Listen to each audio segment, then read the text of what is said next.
How to delete the Candy Crush account. So here is the most easiest and quickest way to delete your Candy Crush account. So let's get started with the tutorial.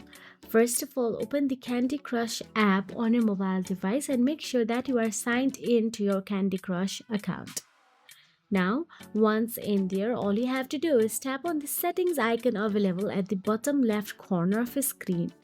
Once you tap on the settings icon, you will get to see some options available on your screen. From there, tap on the help button available at the bottom.